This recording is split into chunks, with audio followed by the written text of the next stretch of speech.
This was not Ebola. It was the cost of betrayal. In my life, a welcome home banner usually means trouble is about to walk through the door. I should have trusted that feeling the second my wife insisted on stringing one across our front porch like she was auditioning for a home and garden show. My wife, Dr. Lauren Carter, an infectious disease physician, had just returned from a 3-month humanitarian rotation in West Africa. She was supposed to bring back stories and hard lessons. She brought back something else. I am Jack Miller, 41 years old. I am a former Marine who now runs information security for a hospital. I fix computers, watch camera feeds, and step in when some fool decides walking out with hospital gear is a bright idea. It is straight work that pays the mortgage and keeps me close enough to Riverside General Hospital to grab lunch with my wife between her saving lives and me preventing digital fires. That is how things were supposed to go. The banner snapped in the October wind when I pulled into the driveway, arms full of groceries for the welcome home dinner. Hannah, our 15-year-old, had her mother's sharp tongue and my habit of doubting everything. She stood in the doorway with her arms crossed. "Dad, Mom looks awful. Like, really awful. She just spent 3 months in rural Guinea treating Ebola patients," I said. "Give her a little room." Ethan, our 13-year-old, hovered behind her with his game console clutched like a life preserver. "She has been throwing up all morning," he said. "And she keeps checking her phone every 5 seconds. Kids see everything. That is the blessing and the curse." I found Lauren in our bedroom, sitting on the edge of the king-size bed with her head in her hands. Even sick, she was beautiful.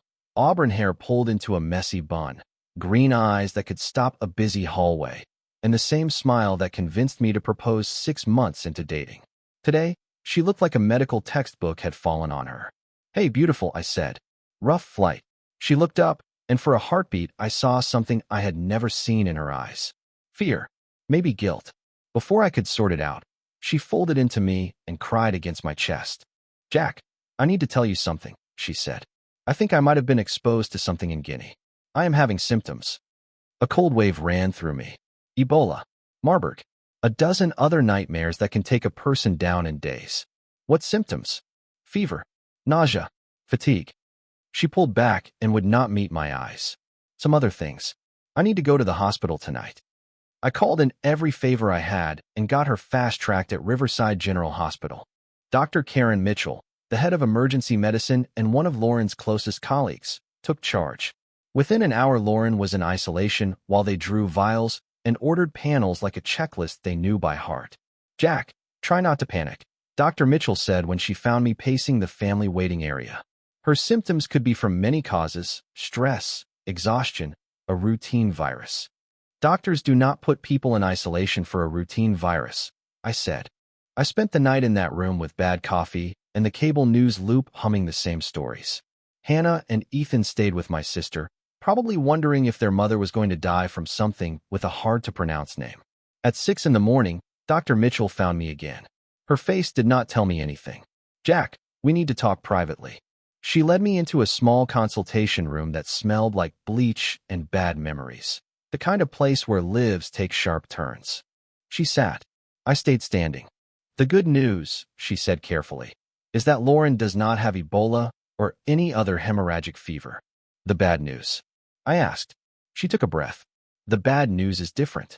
Lauren tested positive for chlamydia and gonorrhea." The words hit with the weight of a fist. For a second, my brain refused to accept them. Then the pieces slammed into place like a building falling straight down. "That is not possible," I said. "We have been faithful. I have been faithful." "I am sorry," she said, her voice calm and practiced. "The tests are definitive. These infections are transmitted through intimate contact." 16 years of marriage. 2 kids. While she was supposed to be saving lives, she was busy ending ours. "How long has she had them?" I asked. "Based on progression, likely 2 to 3 months," she said. "Around when she left for Guinea, or after she arrived." 2 to 3 months. I sat alone in that little room for 20 minutes staring at a motivational poster that said, "Every day is a new beginning." It felt like a joke told at a funeral. When I finally stood up, something inside me felt older and sharper, like someone had reached into my chest and rearranged the furniture. I needed answers. I knew exactly who to call. Tom Reynolds looked like what he was. a former cop turned private investigator who had seen too much and drank just enough coffee to keep moving. His office above O'Leary's tavern smelled like old cigarettes and lost chances. But he had a reputation for pulling truth out of places most people did not want to touch. "So your wife came home with more than malaria pills," Tom said, lighting another cigarette as I finished talking. "You want the who, the what, the when, and the where." "Yes," I said. "All of it. I want everything," I told him. "Every detail. Every lie." "That is going to cost you," he said. "Truth usually does." I slid an envelope across his desk. "There is $5,000 in there. Find me the truth, and there is another $5,000 when you hand it to me." Tom Reynolds cracked the seal, counted the bills, and smiled like a man who had seen this movie before. "Jack, my friend, you just bought yourself a front-row seat to a train wreck." While Tom went to work, I had to keep my own house from falling apart. Lauren was on antibiotics and would be discharged in a few days. The kids believed she had picked up some rare but treatable bug in Africa. I let that story stand. The hard part was acting like life was normal. I went to work, watched security feeds, fixed broken logins, and smiled at people who thought I was fine while my marriage burned in slow motion. My coworkers treated me with that careful, padded sympathy they reserve for relatives in a hospital hallway. None of them knew I was dealing with a different kind of infection. 3 days later, Tom called. "Come to my office. Bring something strong if you have it." When I got there, he was boxed in by photographs, printouts, and enough surveillance gear to wire a stadium. His face told me things were bad. "Your wife never went to Guinea," he said. "What do you mean?" "I mean Dr. Lauren Carter spent exactly 0 days treating hemorrhagic fevers in West Africa. She spent 3 months in Portland, Oregon, sharing hotel rooms with Dr. Ryan Hale from cardiology." I knew Hale. Handsome, arrogant, married with 2 kids. The kind of doctor who wore a suit that cost more than my truck payment and drove a BMW like it came with his medical license. "How do you know?" I asked. Tom pushed a stack of evidence across the desk.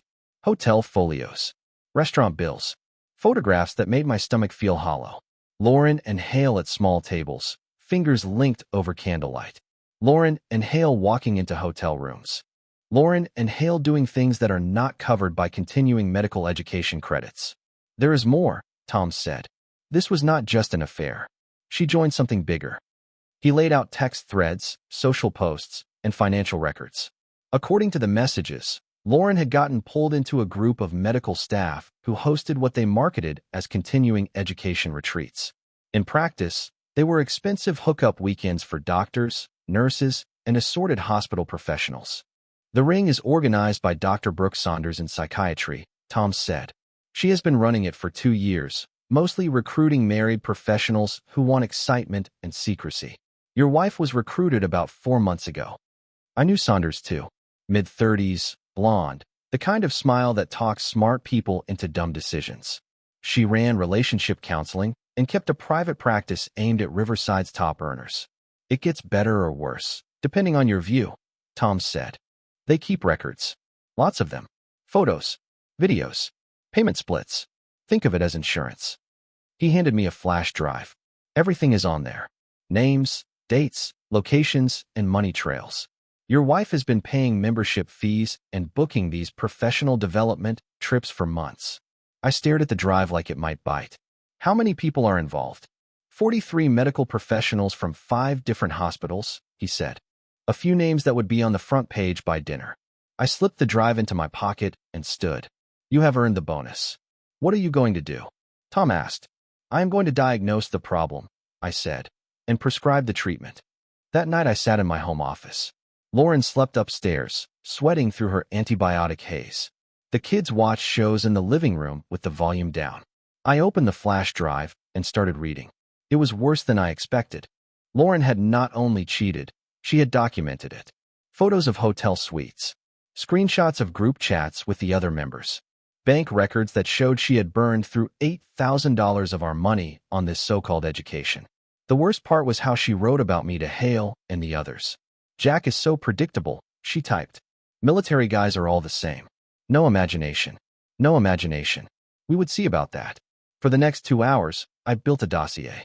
Names, faces, titles, hospital affiliations, account numbers, dates and times, room numbers, and enough images to end marriages and careers across half the city. When I was done, I started making calls. Julia Hale answered on the third ring. I knew her from hospital events. Quiet, sharp, the kind of woman who notices everything and files it away. Julia, this is Jack Miller, Lauren's husband, I said. I need to talk to you about something important. It concerns both of our spouses. Silence stretched, then she exhaled. I was wondering when you would call. We agreed to meet the next morning at Riverside Park. Julia showed up with 2 coffees and a manila folder so thick it could jam a filing cabinet. She looked worn down but steady, like someone who had decided the fight had already started and she was not backing up. How long have you known? I asked. 6 months, she said. Owen got sloppy with his phone passcodes. She opened the folder and laid out proof that made Tom Reynolds look underfunded. Printouts. Bank statements showing payments to Dr. Brooks Saunders' consulting outfit. Hotel invoices. Credit card charges.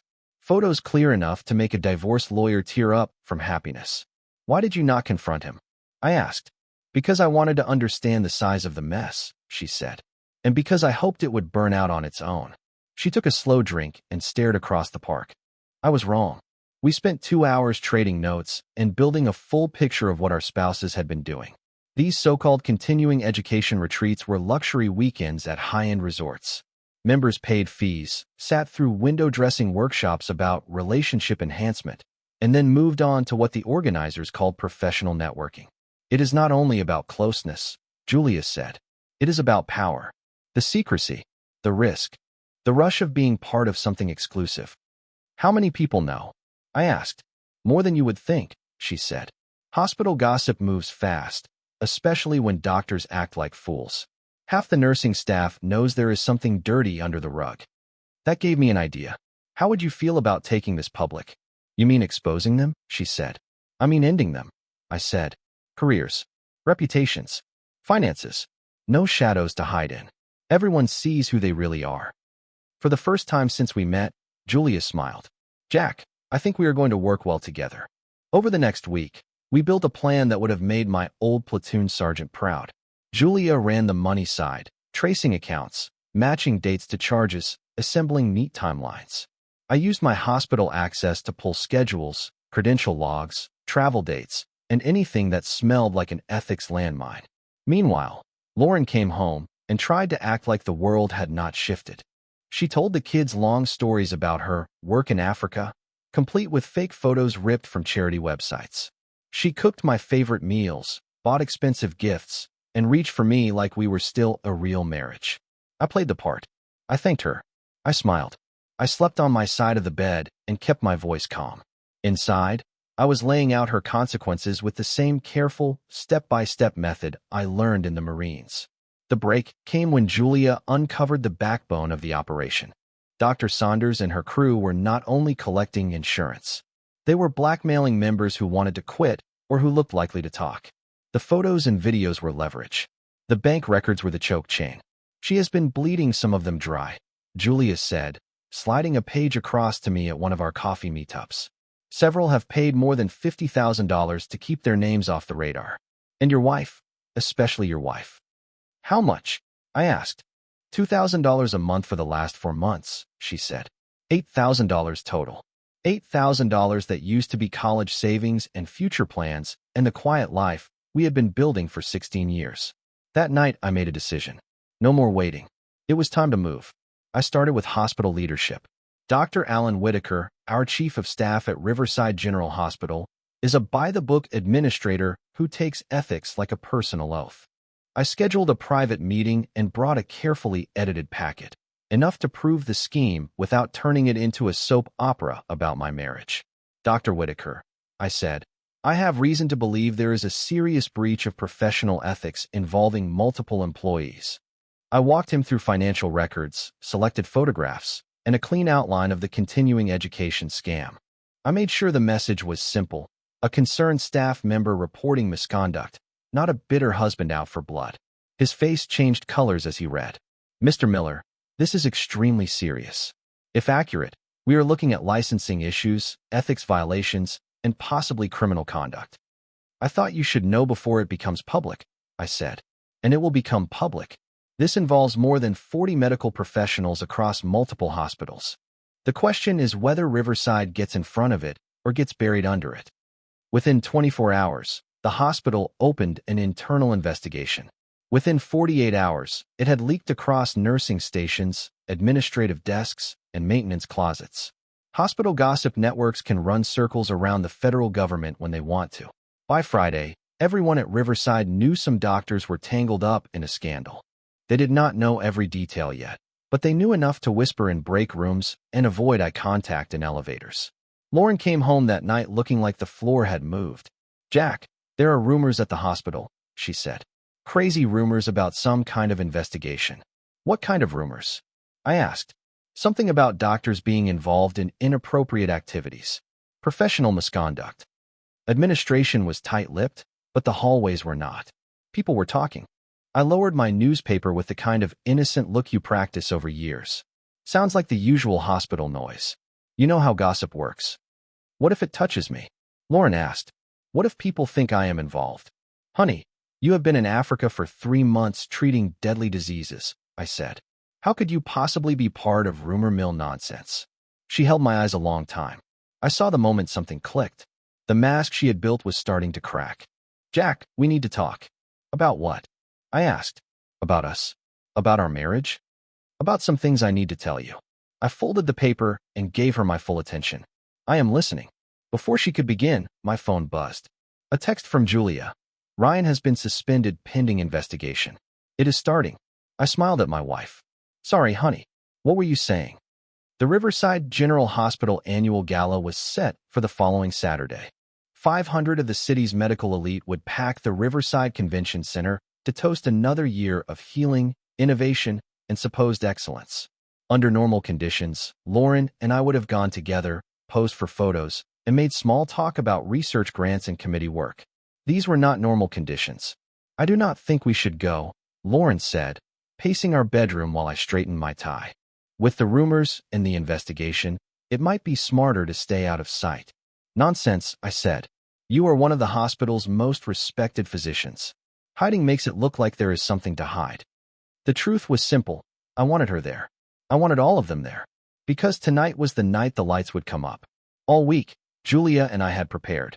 We fed carefully chosen facts to the right people so the rumor mill would be roaring by the time the first flute of champagne was poured. We also built a special presentation that would be difficult to ignore once it appeared on the big screens. The convention center wore Riverside's colors, blue and silver streamers, clean table linens, soft uplights, and a stage where the chief of staff would give his address. I spotted Dr. Ryan Hale quickly. He looked rattled, checking his phone, avoiding conversations. Dr. Brooke Saunders took longer to locate, but I found her at the bar with a tight ring of her continuing education regulars. They stood close, the way conspirators do when the floor feels unsteady. "Jack," Dr. Karen Mitchell said with a warm handshake. "Good to see you. How is Lauren settling back in?" "She is doing well," I said, still recovering from her African adventure. Dr. Mitchell's smile thinned just a touch. "Yes, I imagine the transition has been complicated." "Interesting." The current was moving faster than I expected. I worked the room. I shook hands, nodded at donors, and tracked every key player. Lauren stood across the floor talking too brightly to a cluster of nurses who looked like they wanted to be anywhere else. Hale drank alone and stared at an invisible point on the carpet. At 8 o'clock, Dr. David Whitaker took the stage. He opened with the usual medical excellence, integrity, public trust. The irony was thick enough to slice. "This year has brought challenges and opportunities," Whitaker said, his voice filling the hall. "We have been reminded that our calling demands the highest standards of ethical conduct, in our practice and in our personal lives." Soft murmurs moved across the room. "Which is why tonight I am announcing new policies regarding professional conduct and continuing education programs," he continued. "We will review all external educational activities to ensure they meet our standards for genuine professional development." The murmurs grew. Near the front, I saw Brooke Saunders go pale. Whitaker was not finished. "We will also conduct a comprehensive review of any staff members who may have participated in activities that compromise professional integrity or violate our code of ethics." Now the whispers turned into quick conversations. Heads turned. People took inventory of their tables. That was my cue. I stood, walked to the floor, microphone set up for audience questions, and waited until Whitaker nodded. "Thank you, Dr. Whitaker," I said. "I am Jack Miller from Information Technology Security. I have a question about the professional conduct review." "Yes, Mr. Miller," he said. "Will this review include staff who have been attending what they advertise as continuing education retreats, which are, in reality, high-dollar intimacy events funded by membership fees and organized by Dr. Brooke Saunders?" The silence that followed felt like a door slamming in a cathedral. 500 people seemed to hold their breath at the same time. Dr. David Whitaker's face ran through a whole palette of colors. "Mr. Miller, this is not the appropriate forum." "Actually, Doctor, it is the perfect forum," I said, "because I have documentation showing that more than 40 staff members from multiple hospitals have been participating in these activities. I have financial records, photographs, and evidence of blackmail." The room broke open. People stood, shouted questions, raised phones, and hit record. Across the ballroom, I saw Lauren, her face white with shock and something worse. "Furthermore," I said, loud enough to cut through the noise, "I have evidence that some participants, including my wife, Dr. Lauren Carter, have lied about their professional activities." Dr. Carter claimed she was treating Ebola patients in West Africa when she was actually attending these so-called retreats in Portland, Oregon. That was when Dr. Ryan Hale snapped. He shoved through the crowd toward the stage, red-faced and slurring from too many drinks. "You son of a, you have no right." "I have every right," I said, stepping down from the microphone to meet him. "I have the right to expose liars, cheaters, and blackmailers. I have the right to protect my children from parents who think marriage vows are just suggestions." He swung. I had been waiting for it. I slipped the punch, took his wrist, used his own momentum, and turned him into a simple armbar. 16 years of marriage had not erased what the Marines taught me. "Ladies and gentlemen," I said to the stunned circle around us, "meet Dr. Ryan Hale, cardiologist and home wrecker. He has been sleeping with my wife for the last 4 months while his own wife has been taking care of their children." I let him go. He staggered, looked up, and saw 100 phones pointed straight at him. "This is insane," he stammered. "You are insane. Lauren, tell them this is crazy." But Lauren was gone. I caught a glimpse of her pushing through the doors, desperate to get out. Dr. Brooke Saunders tried to slip after her. Julia Hale stepped in front of her. "Dr. Saunders," Julia said, voice clear as a bell, "I believe you have something that belongs to my husband and me. About $50,000 worth of something." The crowd loved it. Medical professionals are no different from anyone else. They watch a slow-motion disaster with the same morbid interest. Security started toward the stage, but Dr. Whitaker waved them back and returned to the microphone. "Ladies and gentlemen, I think it is best that we conclude this evening's festivities. Thank you for your attendance. Please drive safely." As people filed out, I was swarmed by staff, questions, offers of support, and more than a few confirmations of long-held suspicions about the continuing education crew. "Jack," Dr. Karen Mitchell said, pulling me aside. "I had no idea about any of it. About Lauren. About the group. About the lies." "Most people did not," I said. "That was the design. What are you going to do now?" I looked over the thinning crowd, at the stunned faces and the whispered conversations that were going to fuel the next 6 months of gossip. "Now I am going to finish what I started." The clips hit social media before I made it home. Someone had caught my question and Hale's meltdown from 3 angles. #Riverside Scandal trended across the city by midnight. By Sunday morning, local stations were calling it Medgate and running packages about corruption in the medical community.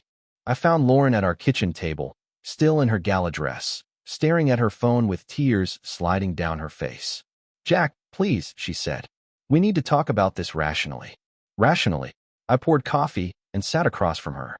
"Let us start with the rational decision to lie about treating Ebola patients while you were sleeping with a colleague in Portland hotel rooms. It was not supposed to happen like this," she whispered. "It was supposed to be a break. A chance to figure things out." "Figure out what, Lauren?" I asked. "How to spend $8,000 of our children's college money on membership fees for a private club?" She looked genuinely shocked. "How do you know about the money?" "I know about everything," I said. "The payments to Dr. Brooke Saunders, the blackmail, the photographs, the videos. Every last piece. I slid a manila folder across the table. Your boyfriend, Dr. Ryan Hale, has been suspended pending investigation. Dr. Saunders is staring down criminal exposure for extortion, and you are about to face professional discipline for ethics violations. Lauren opened the folder. Inside were copies of what I had built, financial trails, photographs, text threads, hotel receipts. Her secret life, printed in black and white. You hired a private investigator, she said. I hired a professional to find the truth, I said. Something you seem to have forgotten how to do. Jack, I know you are angry, but think about the children. Think about our family. I am thinking about them, I said. I am thinking about how they deserve better than a mother who lies to their faces about saving children in Africa while she is busy destroying her own home.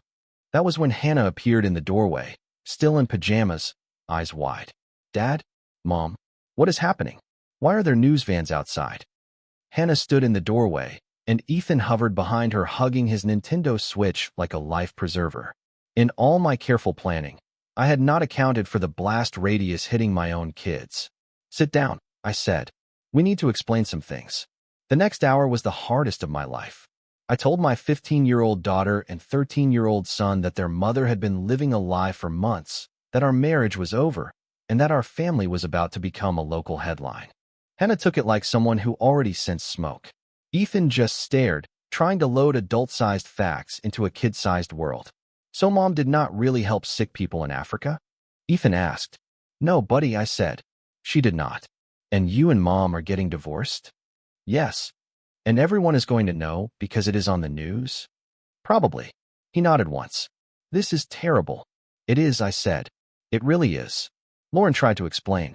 She tried to soften the edges, to rebuild the story using different words. The kids were not foolish. They knew betrayal even if they did not know every adult reason behind it. By Monday morning, the story had blown past our city limits. National outlets grabbed it because it had everything they liked: doctors, ethics, secret clubs, and blackmail. One network ran a panel on professional misconduct in healthcare. Another called it malpractice of the heart. Riverside General Hospital took calls from reporters across the country. I took a week off. I needed to deal with attorneys, journalists, and the strange chaos that comes with becoming a headline by accident. My phone did not stop. Interview requests, book possibilities, and messages from other betrayed spouses wanting advice on exposing cheaters. Court moved faster than I expected. Lauren hired a high-profile divorce lawyer. It did not matter. The record was thorough. Julia and I had documented everything. My client, my attorney Rachel Lawson, said in a meeting, is facing claims that his evidence was obtained illegally. They are alleging invasion of privacy. All of our sources were either public records or voluntary disclosures, she told them. Nothing was hacked, stolen, or captured through unlawful surveillance. They also waved around emotional distress and defamation. She created the false image, I said. I showed the receipts. Custody was harder. Lauren's side argued that, despite personal failures, she was a competent mother who deserved joint custody. My side argued that a parent who can lie straight to her children's faces for months about her life cannot be trusted with their emotional safety. The kids spoke for themselves. Hannah was old enough to choose. Ethan followed his sister. They refused overnight visits at Lauren's apartment. They were angry and hurt and did not want to be managed by the same person who had managed them with lies.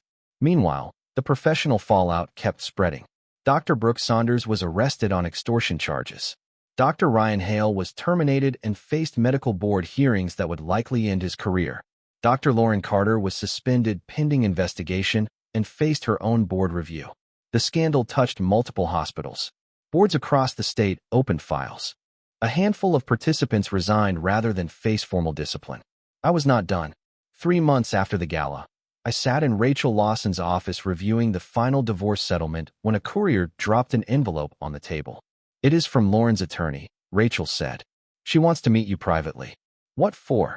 No clue, Rachel said. My guess is a last attempt to salvage something. I found Lauren at Riverside Park, the same place Julia and I had drawn up our plan months earlier. Lauren looked hollow, thinner, paler, and wearing clothes that told a story about bank accounts. Jack, thank you for coming, she said. What do you want, Lauren? I want to apologize. I mean that. This is not lawyer talk. I understand what I did to you and to the kids. You are sorry, I said. Is that it? I am also scared, she said. The medical board is going to revoke my license. I will never practice again. I have lost everything. My career, my family, my name. I have nothing. I studied her face for tricks. I did not see any. I saw a person who had run out of road. You made choices, I said. Choices make outcomes. I know, she said. I did not mean for it to go this far. It started as excitement. Something different. Brooke made it sound sophisticated, like personal growth. Personal growth through adultery and lying to your children, I said. I know how it sounds, she whispered. I know how it looks. I was drowning, Jack. I felt trapped in the routine. Trapped in our life. I felt invisible, she said. So you decided to become visible by joining a private club for affairs and by lying about treating dying children in Africa? I said. She flinched. When you say it like that, it sounds monstrous. It was monstrous. We sat in silence and watched joggers pass and dogs tug at leashes in the spring light. Regular people living regular lives, untouched by scandal or betrayal. What happens now? She asked. Now you live with the consequences of your choices, I said. You find a new path, maybe in another city where people do not know your story. You try to rebuild some kind of relationship with our children, if they let you. And you learn to live with the fact that you threw away a 16-year marriage for a few months of excitement. And you? What happens to you? I thought about it. The revenge was complete. Lauren had lost her career, her reputation, and her family. Ryan Hale was facing the same fall. Brooke Saunders was under criminal fire. The whole operation had been exposed. But revenge, I was learning, is like surgery. It can cut out the rot, but it does not heal the wound. I am going to raise our kids, I said. I am going to make sure they understand that their mother's decisions do not define them. I am going to keep working. Maybe I will write a book about this. And one day, I will try to find someone who believes marriage vows mean something. She began to cry. I loved you, Jack. I really did. Maybe you did, I said. But love without respect, without honesty, and without commitment is not love. It is convenience dressed up as feeling. I stood to leave, then looked back. Lauren, I do not hate you. I am not even angry anymore. I am disappointed. You had everything. A career you loved, children who adored you, and a husband who would have done anything for you. You traded that for something that was not real. It felt real at the time, she said. That is the problem, I said. You confused feeling with reality. You confused excitement with happiness. You confused secrecy with sophistication. Now you have to live with the truth. I walked away, leaving her on the bench, crying over the wreckage she created. The divorce was finalized 2 weeks later. I kept the house, primary custody of the kids, and most of our assets. Lauren received a small settlement and supervised visitation that she rarely used. 6 months after the gala, I was helping Hannah with college applications when she asked the question I had dreaded. Dad, do you think Mom will ever be normal again? I do not know, I said. I hope so. I hope she learns from this and finds a way to be happy without hurting other people. Do you think you will ever get married again? Maybe someday, I said. But not until I am sure I can trust someone completely. And not until you and Ethan are ready for that kind of change. What if we are never ready? I laughed. Then I will be a very dedicated single father. Ethan looked up from his game. Dad, would you ever lie to us the way Mom did? No, buddy, I said. I promise I will never lie to you about anything important. If you ask me a question, you will get an honest answer, even if it is not the answer you want. Even if the truth is hard to hear. Lies always make everything worse in the end. That evening, after the kids went to bed, I sat in my home office and reviewed the last papers from the divorce. Everything was final. The revenge was complete. Justice, such as it is, had been served. But in that quiet room, in the house where we had raised our children and celebrated holidays, I felt the empty space that revenge cannot fill. I had toppled the people who betrayed me, but I could not rebuild what they took. I could not replace trust. I could not recover the ease that lets you love without bracing for impact. The scandal made me locally famous. Reporters still called for updates on Medgate. I received invitations to speak about workplace ethics and professional integrity. A publisher offered a book deal. Fame built on personal destruction felt hollow. I had won, and I had lost something essential. The simple belief that people are fundamentally good. Maybe that is the real cost of revenge. Not only the ruin of your enemies, but the hardening of your own heart. Or maybe it is just growing up and learning that the world is more complicated than you want it to be. Either way, it was over. Lauren moved to another state to start again. Ryan Hale lost his medical license and took a job as a pharmaceutical sales representative. Dr. Brooke Saunders received 18 months in federal prison for extortion and mail fraud. The kids did the work in therapy, learning to carry anger and disappointment without letting it define them. Hannah earned acceptance to 3 colleges and wanted to study journalism. Ethan joined the robotics club and talked about becoming an engineer. Life kept moving, the way it does, scars instead of open wounds. I closed the file folder and slid it into my desk. Then I went upstairs and checked on the 2 people who mattered more than any marriage, any job, or any revenge. They were asleep, safe, dreaming about futures not defined by our failures. That was enough. That was everything.